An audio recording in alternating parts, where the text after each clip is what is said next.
Welcome to the Q.A.C. Team podcast series with your host, Charles Luttrell. Our series features leaders and business owners in your community discussing the customer experience, employee satisfaction, and performance improvement. Our series will help share strategic ideas for coaching and mentoring through mystery shopping in a post-pandemic economy. And now here's your host, Charles Luttrell.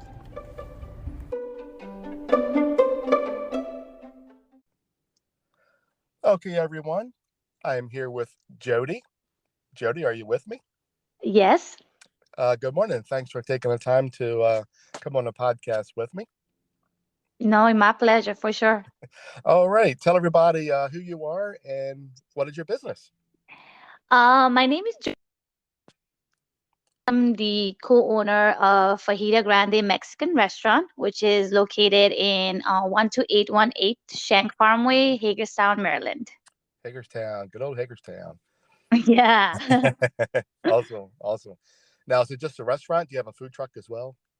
No, it's actually it's a restaurant, not a food truck. Yep. Gotcha. So why did you decide to be a business owner? Good question. Business owner. I think I've worked for many people in past, and I always felt constrained. I was not able to make changes that I wanted to make changes, and kind of, I guess, use my creativity more. So as a business owner, I think it gives me that power to change things that I want to, and kind of like envision what I want my business to look like, and how need the freedom to make changes. It also helps me expand my creativity, because when you work for someone else, there's always that constraint. There's not much of a freedom of choice, where if you wanted to change something better for a business, you always have to go through like your managers and your general managers. So when you become an owner, you can kind of make changes if you want to. Let's say I want to do something today, a special or something, I don't need anybody's permission, or I can just make that change on my own. So I like that freedom that a business owner can have. Oh, absolutely. Now, have you worked in the corporate world, or have you always been in restaurants? I've done a lot of things, actually. So obviously I've worked in restaurants since I was 16. Oh, wow. And yeah, it's been a while. And now you're And 21. thank you. It's a long journey, I guess. So yeah, I worked in restaurants most of my life. I also did photography. I had a clothing store on my own. So that's where I actually really like wanted to, do my own thing. I started out like an online clothing business. And after that, I did work in like a corporate office, but I just really missed being in a restaurant. I think it's just the fast-paced environment. Mhm. And I just love, like I worked everywhere else, but nothing gave me that feeling of being in a restaurant. Yeah, that's satisfaction, right? Yes, the Yeah, exactly. satisfaction. It's just like so fast paced, like. And I used to work in a office job and just sitting down there getting my things done. Like, I don't know. I just really missed being in a restaurant. So you said you had an online clothing that you were doing? Yes, so I had an online clothing business that I started, I think, around 2015. I used to I have like a really boho kind of fashion, so I would go out and people would be like, "Oh, where would you buy this stuff here and there?" Like vintage boho clothes. So I started selling it online here and there. First, I started at eBay, and then I sold some on Amazon, and then I ended up having my own online clothing store, just as a part time, to see if I could actually run a business on my own. Ah, okay. uh, so yeah, I did that for a year and a half or 2 years, and then I kind of sold it to another online merchant. And I wanted to get back to restaurants because Mhm. I really missed it. Yeah, that was my next question. I was going to say, why'd you choose the restaurant industry? If you were successful with the clothing and you sold the clothing brand, and just when you went back to the restaurant industry. Yeah, I think, I mean, a lot of people ask me that, because as you all know, the hospitality business is one of the most stressful jobs in the world. Just it is very stressful, and it is full of pressure. But I think I enjoy the feeling of being in the restaurant more. Like I said, it's fast paced, and it just makes me happy when a customer comes in, and when you have a good meal and you're just so happy. It's Yeah. just the interaction with the customers and just the environment itself. And like, I've been doing it for so long, it just comes very natural to me. Like, I don't feel like I'm at work. Like, I feel like this is just a part of me, I guess. And I love the pressure, I love the stress. And the most amazing thing, I think, I don't know if a lot of restaurant people would agree, but for me, it is not th- every day is different. You never have the same day. It's like a different challenge that you're facing, or a different kind of problems you're dealing with. It's never a same day, and I like that. I like the fact that every day is a different day for me. Like, it's just a different challenge that I just have to come and overcome. So I don't know, I like that. Yes, definitely in the hospitality industry, it's different by the hour, if I had to say. Yeah, it is not for everyone. Definitely Right. not for everyone.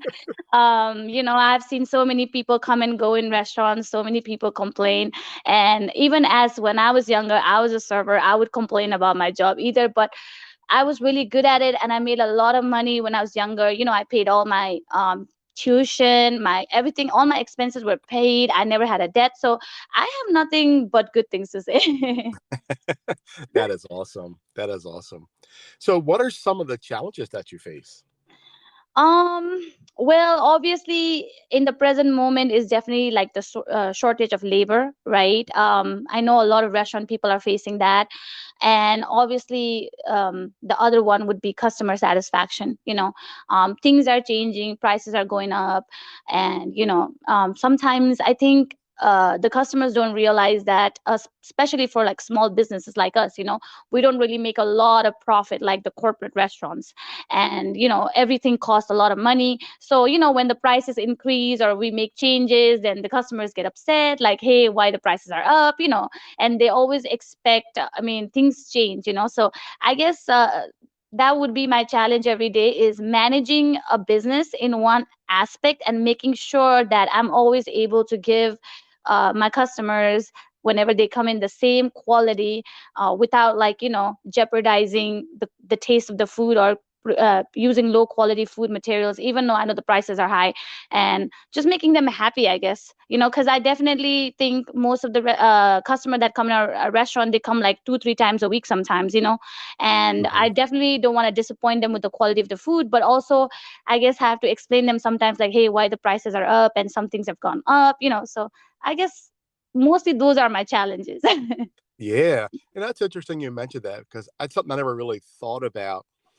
Since prices are going up, do you think Yeah. there's a lot of restaurants out here that are using uh, lower grade ingredients and cheaper ingredients just to make Oh, the best profit? absolutely, absolutely. I mean, I mean, I guess, like I said, as a business owner, you wanna kind of not lose money too.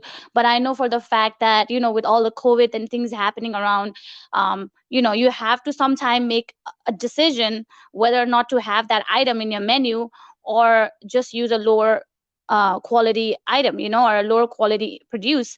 That's definitely been one of my challenges, I guess, because, like I said, our customers are regular, and they know when we change something, it doesn't taste the same way.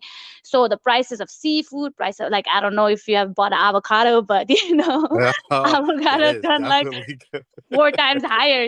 So we had to Yeah. control our the portion that we gave out, because it was just so expensive. And it's no way, I mean, I also have to make sure my labor are getting paid really well. So yeah, like, I know most of the restaurants are taking shortcuts, just because they have to, unfortunately, because there's the demand is very high, but the supplies are not much. Yeah. So it is a tough one, I guess, for all the restaurant owners right now at this present moment, and now that the gas prices are going high.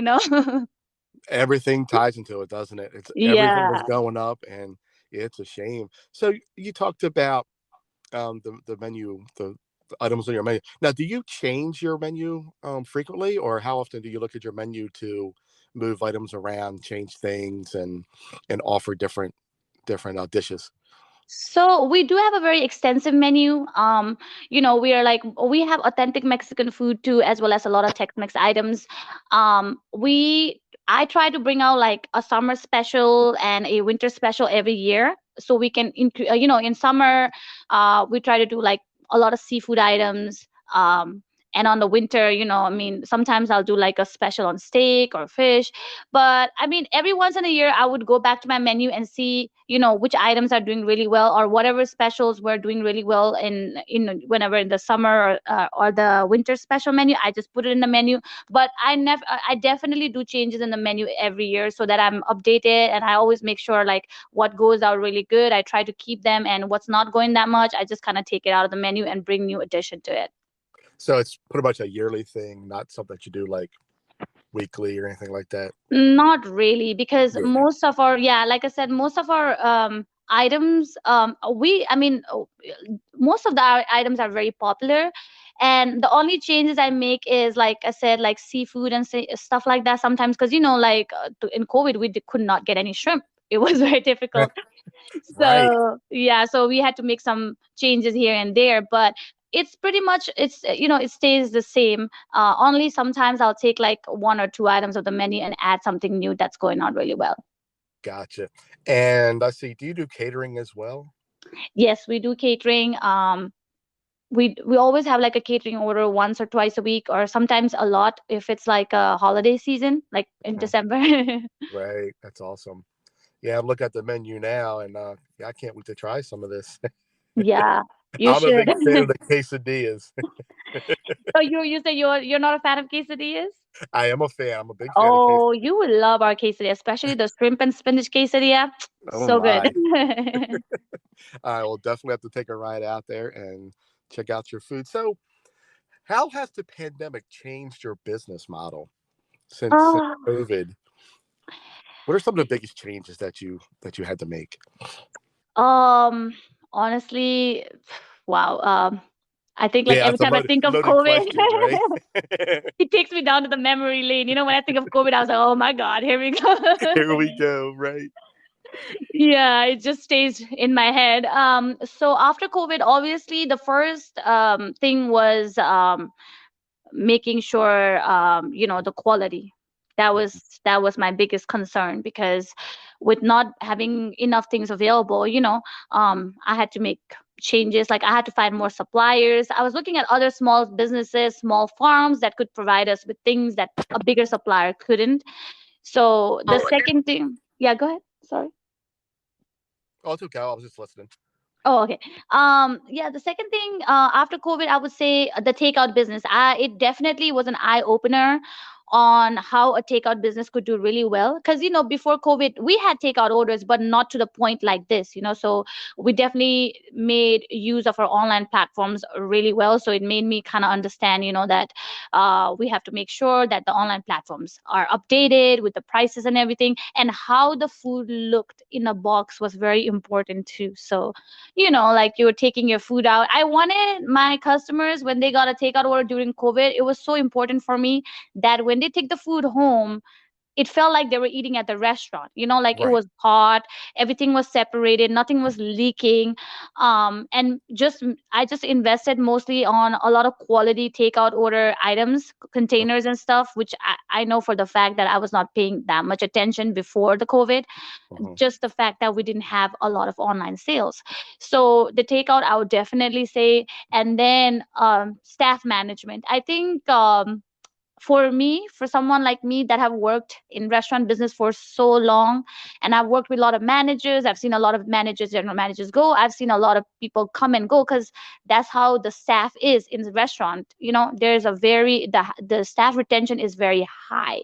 Yeah, it's high turnover, isn't it? It's a Yes. very high turnover, like a Yeah. very, very high turnover. Not like in an office or any kind of job, where people are in a salary or in a base. So I really had to kind of find my way how to keep my staff motivated, and I had to teach them like how to handle pressure, because during COVID, like, I know some of them wanted to work, but it was always a fear. Like if somebody's even sneezed, you're like, oh my God, like go and get it tested out. You're living in fear every day.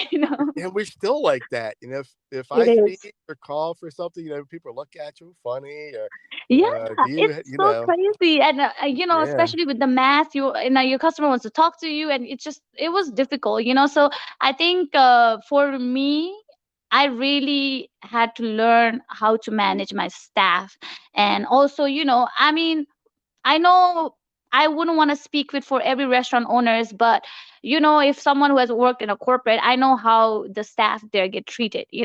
Um, right. so as a small business owner, for me, all my staff are like my family. Most of them have worked with me for years, and Hmm. I Office. Once you were talking about one of the challenges was staffing.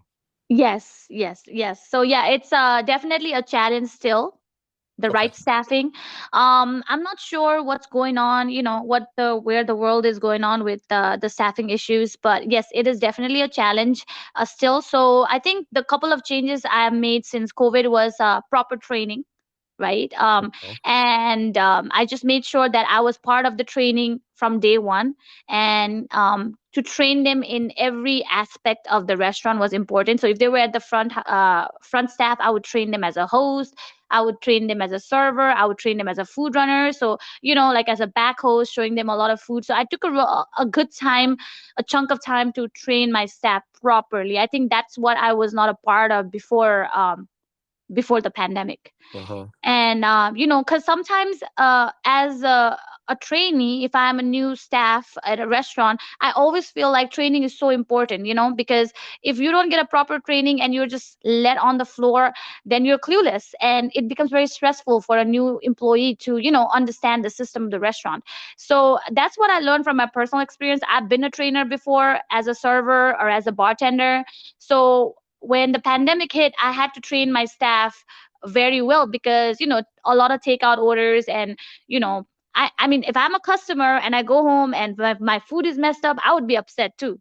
So i wanted to Absolutely. make sure i wanted to make sure that we would make the least amount of mistakes. We were putting all the things that the customer needed, we were communicating, we were asking the right questions. So the training was very important. So one of the changes that I definitely made after COVID was being a part of the training, written, verbal, anything that I needed for my staff when they got out of training, that they were ready for whatever that came to them. Hmm. And the next thing I would say is more relationship with my customers. Before, I would have mostly be doing other stuff. So as soon as the COVID hit, I was there at the restaurant every day. So I saw a lot of my regular customers, and I would speak to them. I would say, hey, how was your food? And if something was missing, I would tell them a little bit what goes behind the Uh-huh. restaurant too. Like I wanted them to know that there are certain items are not there in the menu because of this reason.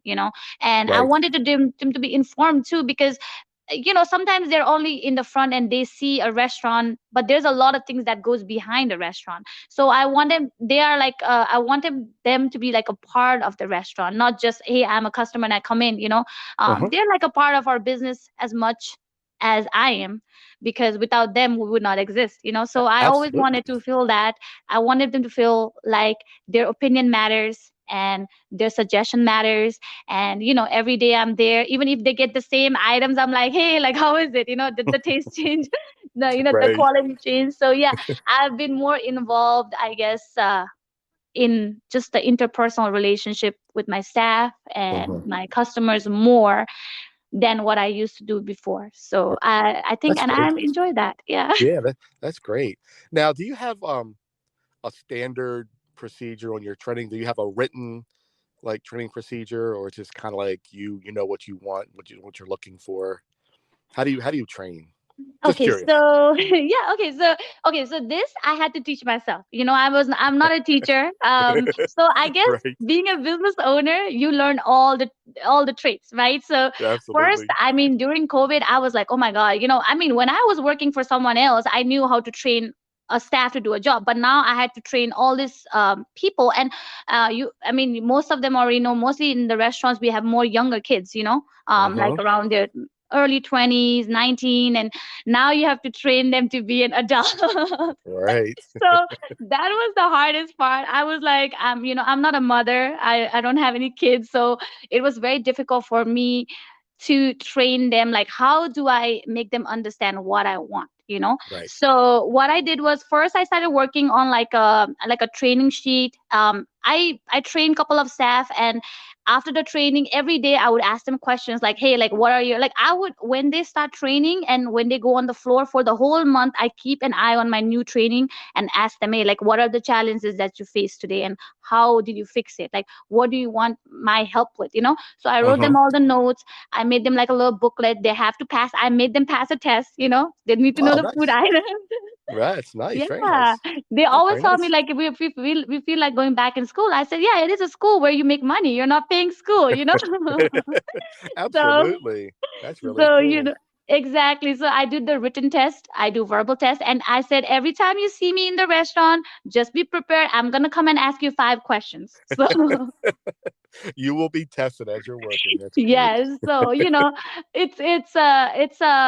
every time a trainee is coming, like I said, I definitely want them to know who I am and as a person, and also them to know that when that coming to a job is important, like knowing your job is important. And obviously everybody one makes mistakes, and whenever they make a mistake, I said, look, you made a mistake today.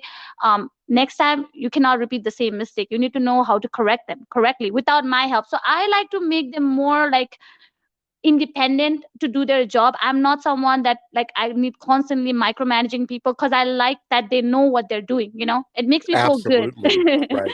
Absolutely. Yeah. That's So and that's like that's part of what we do at Q.A.C team, with the mystery shopping is it's great that we, come in and undercover, test out everything to what your standards are. And then, we review that with your employees. That's what makes it really good. yeah, Yeah. that sounds amazing. Exactly. So it like I said, when I'm not there, are they following the same standards? Right. Right. That's where the whole training comes in. I'm like, if I'm not here, you should always know you're not taking shortcuts. You're doing Right. exactly what is written in the book, what you have practiced. So I am Yep. very involved now. So I Right. always make sure, and like, I give everybody like a day of orientation. I just give them the basic job first day and see whether or not they can do it properly. If they are not doing it properly, then I talk to them. I'm like, look, this is not good enough. You need to do better if you want to be hired over here. So I give them some kind of expectations too, because right now I don't need a lot of people. I need less people, but who can do efficient job, Right. so Absolutely. obviously. Efficiency. Yeah. Exactly. So Yep. it's been hard, it's been hard because since the COVID, everybody's kind of like floating around. Everybody wants to do their own thing, and everybody wants to test out the job market. Everybody's been around a lot of other restaurants or like warehouses, and they come to you. So it's definitely something that I never expected in my lifetime. Right. Yeah, it's a try before you buy, It's like a lot of employees are just going around to different places. They don't like it. They just leave, Yes. And it's kind of crazy right now, but it'll work itself out. We'll get there.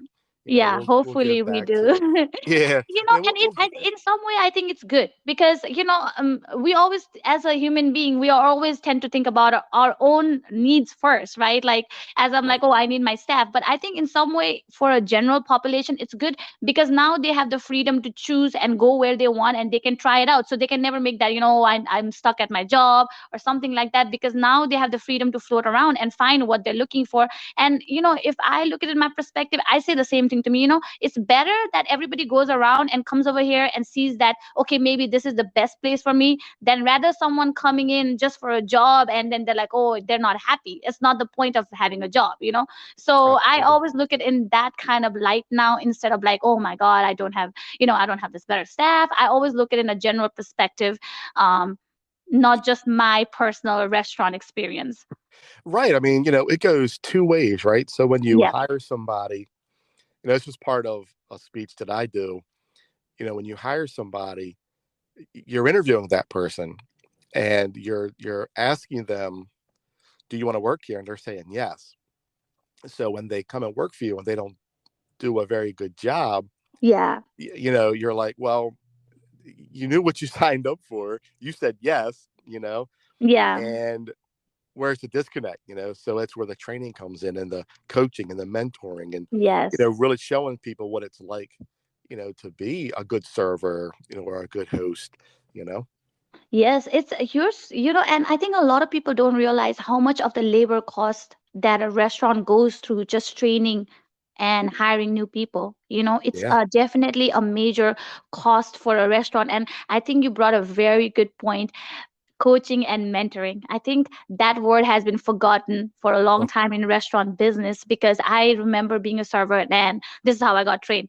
Da da da da da da, like a robot. You do this, you do that, or you get fired, or yeah, go they do throw it. you in the floor. Yeah, or they throw you off on the floor, without having any tools to be successful at a job, right? So Absolutely. I think that's where that's the key point where I think everybody has to look around mentoring and coaching people. I think your staff are just humans like you, right? And you have to understand, you have to work with every kind of staff. Not You cannot expect everyone to do the same kind of job. Everybody does it a little bit differently, but as long as they follow the set standard, like, hey, you do this way or that way, but as long as you reach the same destination, you can choose different process, because I cannot expect everyone to be just like me. And I think that restaurant is like that. When I was serving, I was getting trained, like, the expectations of me were so high, but there was no mentoring, there was no coaching, there was no proper training, right? They give you a book, hey, read this, tomorrow I'll quiz you, and I'm like, there's no passion in teaching. I think we need more of mentors, and in businesses like restaurant, which is very stressful, Right. um a good mentor and a good trainer that can really motivate a new employee, and really Hmm. motivate them to be successful on their own. That's so important, I think, and Yep. that's what is Absolutely. missing. Absolutely. You nailed it. And that's one of the important parts, is that if they don't understand what you're looking for from the restaurant owner side, they can't perform Hmm. if they don't understand what you want. So it's very important. That's a key part, to show these employees, look, this is what we expect. You can do it the way you want to do it, but our expectation is do it the way I like it. Yeah. So that's a good point. Very, very good point. Awesome. So tell everybody where you're located again. Hagerstown. What's the Yes, address? sir. We're located at 12818 Shank Farmway, Hagerstown, Maryland. Awesome. And people can reach you on Instagram and They can Facebook. reach us at Instagram, Facebook, TikTok, you name it. Oh no, you're a TikToker. We're trying to be trendy now. Oh no, I can't. I looked at it for a while. I can't. Uh-huh. I don't want to be a TikToker. I can't. Yeah, it's definitely something we've been trying out, because like, you'd be surprised for how many people are on TikTok. Yeah, I know. I can only imagine. Well, Jody, Yeah. is there anything else that you want to talk about? No, it was really nice speaking with you, and I really hope you guys can come and check us out. Definitely Absolutely. won't disappoint you with the food. Absolutely. Well, I'll let you know. We make a day trip to come out there. I'm about 2.5, 3 hours away from you. Oh, But wow. Okay. I'll make Okay. it. I'll do. Yeah, we're in Hartford County, Maryland, and you're way Oh, out the west there. Washington. Yeah, Yeah, but it's yeah. okay. I love traveling. Make a day trip out of it. So we will definitely come out there and surprise you, and Oh, that's we what we love like that. to do. Like to surprise. Yeah, we love that. We, like I said, I'm pretty sure the food won't disappoint. That's The awesome. service won't disappoint. I hope so not. If I'm there, no. And I hope you really guys, we really take pride in what we serve and what we Awesome. do. And we would just love you guys to come out and check us out and give us your feedback and if we really need any improvement and how we can improve for sure. Right. Now, one last thing. I haven't started this yet, but I like to do it. Um, for all of our listeners, and they might listen to this podcast, would you like to give a special away, or is there something special we could do for our listeners? What do you think? I mean, how could we do special? So I maybe put any. you on a spot. I know. I'm sorry. No, I'm trying to see how would that me how would yeah, if any of your listeners come into our restaurant and say that they listen to this podcast, we can give them $5 off on their bill. How about we say if they come in and mention Q.A.C. team, they get $5 off. Yes, on their bill. I But like that. obviously, they have to spend at least $20. Yeah, of course, of There's a course. $20 minimum. They can't just like, hey, can I just get five off? I'm like, no. I want to Yeah, if come in they and get mention your $5 team. fajita, and then I want it free because it's $5 Yeah, off. I mean, I'm pretty sure there are some customers that do that. We Oh, have seen a lot, absolutely, but I mean, absolutely. yeah. So yeah, if they spend minimum of $20 and they say, hey, we're from you guys' team, then yeah, I would love to give them $5 off on their Oh, meal appreciate so that. that they Really can. appreciate that. Yeah, no That's problem. awesome. That's awesome. Well, Jodie, thank you so much for taking the time out of your day to speak with me. And I know we covered some pretty good stuff here.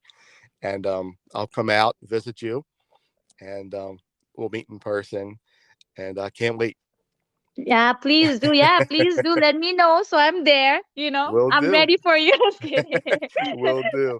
Thank you so much, Jodie, and No enjoy your day. problem. Yeah, Thank thank you. you. Have a good day. I enjoyed it. You Have a too. great day. Bye. Take care.